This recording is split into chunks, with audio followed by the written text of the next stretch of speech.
দেওয়াল দখলকে কেন্দ্র করে আবারও অশান্ত ভাঙড়। আইএসএফ তৃণমূলের মধ্যে খণ্ডযুদ্ধের ঘটনায় মাথা ফাটল একাধিক জনের। এলাকায় ব্যাপক উত্তেজনা। ঘটনাস্থলে কলকাতা পুলিশের পোলেরহাট থানার পুলিশ। দেওয়াল দখলকে কেন্দ্র করে আইএসএফ তৃণমূলের মধ্যে খণ্ডযুদ্ধের ঘটনায় সোমবার জোরানগাছা বাগান আইট গ্রামে ছড়ালো ব্যাপক উত্তেজনা। দুপক্ষের মারধরের ঘটনায় আহত একাধিক। আইএসএফ এর দেওয়াল দখল করার অভিযোগে তৃণমূলের বিরুদ্ধে পাল্টা তৃণমূলের অভিযোগ, বাড়ি মালিকের অনুমতি নিয়ে দেওয়াল লিখছিল তৃণমূল সমর্থকরা। সেই সময় আইএসএফ এর কর্মীরা এসে তৃণমূল কর্মীদের মারধর করে। মারধরের ঘটনায় দুই পক্ষের বেশ কয়েকজন আহত। এলাকায় ব্যাপক উত্তেজনা ছড়ালে পোলেরহাট থানার বিরাট পুলিশ ঘটনাস্থলে পৌঁছে পরিস্থিতি নিয়ন্ত্রণে আনে। সকালবেলা ওরা দেয়ালে চুন টেনে লিখতে এসে ভালো জিনিস, সবাই লিখতে পারে, গণতান্ত্রিক যার সেই অধিকার আছে। কিন্তু আমাদের যে দেয়ালগুলো চুন টানা ছিল বা এসে বলে লেখা ছিল, সেইটা মুছে দিয়ে তার উপরে লিখছে। তো ইতিমধ্যে আমার কাছে আমাদেরই একজন ভাই ফোন করেছিল না যে ভাই এরকম আমাদের দেয়ালে চুন টানা আছে, তার উপরে ওরা ফের লিখছে চুন টেনে মুছে দিয়ে আসে লেখা মুছে দিয়ে। আমি বলি তাহলে দেখো, তাদের বলো যে ফাঁকা আছে তো তোরা পাশে লেখ, সবাই লিখতে পারে, কি আছে। সে বাড়িওয়ালাকে বলে তারা এক ভাই হোক দুই ভাই হোক যে ভাই হোক না কেন, আমরা এমনি বাদ দিয়ে লিখেছিলাম যে আমরা কিছুটা লিখবো, ওরা কিছুটা লিখবো, আমাদের সেটা সেই হিসাবে। আমরা আইএসএফ এর তরফ থেকে, আমরা টিএমসির তরফ থেকে। তো এবারে প্রথমত ফের ওই ঝামেলা হলে ফোন কথা কাটাকাটি হয়েছে। আমি গেলাম, গিয়ে বললাম তো সমস্যা, তার আসার সমস্যা মিটে গেল। মিটে যাওয়ার পরে ফের আমি তো কাজ করছিলাম, আমার পাশ থেকে দেখলে বুঝতে পারবে আমি কাজ করছিলাম। তার মতো ফের চলে গেলাম কাজে, মশলা এখনো মেশানো আছে। ফের দেখি বলে এখানে আমাদের এই প্রধান সাহেব এসছে, আবার ফের সঙ্গে লোকজন ছিল, সেই সব কারা ছিল আরও ভালো লোক জানে, সব জনগণ জানে। আমি সেই মুহূর্তে ছিলাম না। বললে যে ঝামেলা হচ্ছে, বললে আমি ফের কাজ ছেড়ে ফের চলে আসি। হ্যাঁ, আমাদের একটা ছেলে আপাতত হসপিটালে আছে, নাজিবুদ্দিন মোল্লা। আরও কার কার হয়েছে জানি না, আমি ভিড়ের মধ্যে কে কোন দিক দিয়ে গিয়েছে হসপিটালে আপনি গেলে বুঝতে পারবেন। এবং আমি ফের তারপরে পরে আরও আমি বলতে চাই পুলিশ প্রশাসনকে যে নিরপেক্ষভাবে সবাই সবার গণতান্ত্রিক অধিকার আছে, সে যে যার দেয়াল লিখুক। আমার নাম মোহাম্মদ আবুল ফারাক গোলদার।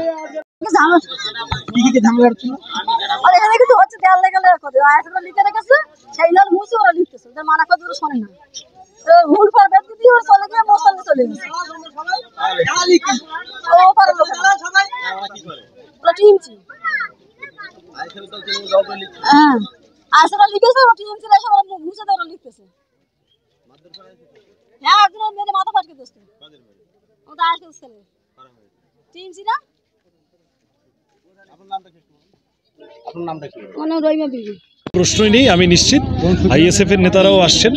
শোনো, আমি যাদবপুরের মানুষের প্রার্থী হয়ে দাঁড়িয়েছি। আমার এখানে বামপন্থী না আইএসএফ না কংগ্রেস বিচার করার প্রশ্ন নেই। তৃণমূল বিজেপিকে হারাতে হবে, এই দুটো দল মিলে একদম অতিষ্ঠ করে দিচ্ছে, মানুষের জীবন শেষ করে দিচ্ছে।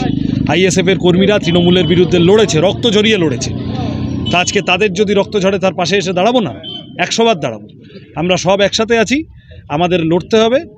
আমি যা শুনলাম এখানে এটা প্রথম না, ভাঙড় 2তেও এর আগের দিন একটা এরকম ঘটনা ঘটেছে এরকম, তারপরে আজকে এইটা। তৃণমূল যদি এইটা শুরু করে তাহলে কিন্তু মুশকিল আছে। তাহলে ওদের বুঝতে হবে যে এর যেটা প্রত্যাঘাত আসবে, পাল্টা ব্যাকল্যাশ আসবে মানুষের, সেইটা ওদের পক্ষেও অসুবিধা হবে। কেউ ওইটা চাইছে না। আমরা আইনের উপর সকলে ভরসা রাখি, গণতন্ত্রে বিশ্বাস করি।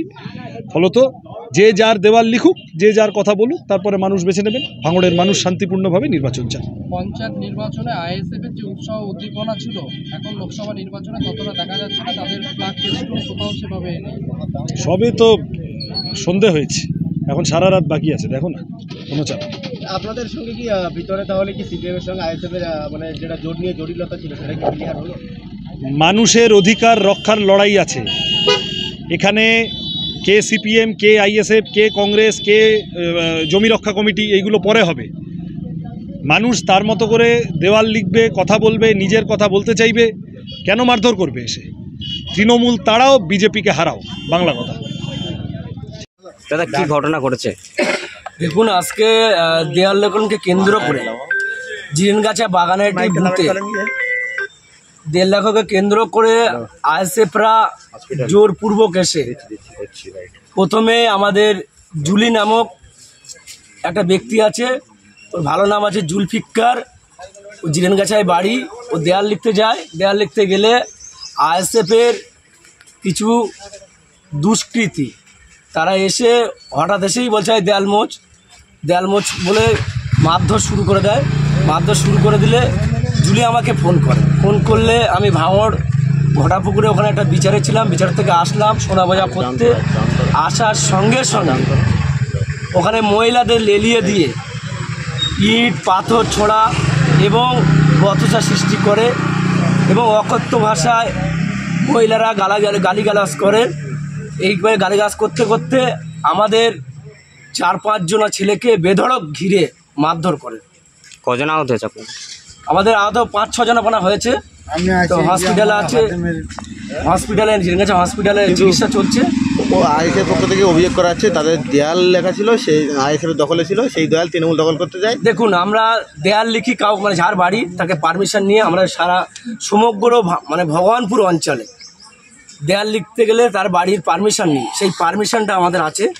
দেখুন, রেজাউল মল্লিক, ওনার বাড়ি ওটা, ওনার বাড়ি বাবার নাম হচ্ছে ফকির মল্লিক লেক, ওনার বাড়ি জিরেনগাছায়, ওনার দেয়ালকে লেখা হচ্ছিল, সেই পারমিশন আমাদের আছে। এমনকি আইএসএফের একজনকে মারধর করা হয়েছে আপনাদের বিরুদ্ধে অভিযোগ উঠছে। দেখুন, ওরা হচ্ছে কত বড় নাটকবাজ, তা আপনারা ইলেকট্রিক মিডিয়ার মাধ্যমে বারবার দেখেছেন। আজকেরও তার নজিরবিহীন ঘটনা। আজকে কে আঘাত হয়েছে ওরা পরে এসে, ওদের কাছে টোটাল ফুটেজ আছে, আমি জাভা থেকে নিয়ে টোটাল ফুটেজ আছে।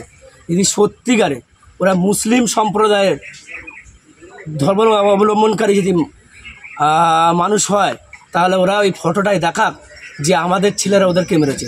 কিন্তু ওরা আমাদের ছেলেকে মেরেছে, তার প্রুফ ওদের কাছে আছে। থানায় জানাবেন লিখিত অভিযোগ? আমরা লিখিত অভিযোগ, আমরা হসপিটালে চিকিৎসা করছি, লিখিত অভিযোগ প্রশাসনের কাছে দেব। প্রশাসন তার যথাযথ ব্যবস্থা নেবে।